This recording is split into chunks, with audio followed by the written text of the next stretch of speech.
Hello everyone and welcome to the Wedding School. Today we're going to talk about where to start when planning your wedding.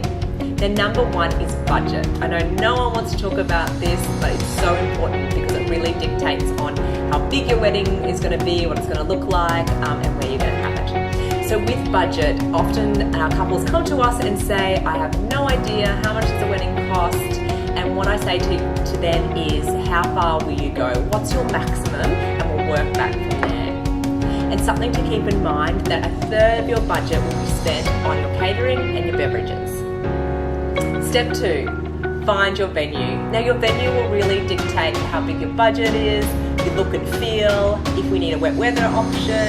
So it's important to lock in your venue and a date very early in the process. Step three, find your dream team of suppliers.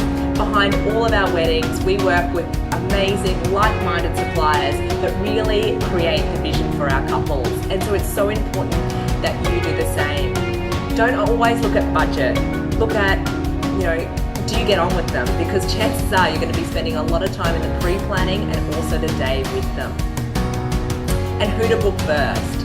Well, I really recommend your celebrant, your photographer, and your videographer. There are three people that often book out, months and months, even a year in advance.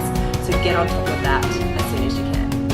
And if you're getting married in the Southeast Queensland region, now this is your lucky day because we've actually done all the research for you and created our little white book of our favourite suppliers, which we've worked with for over 10 years. And this is available online.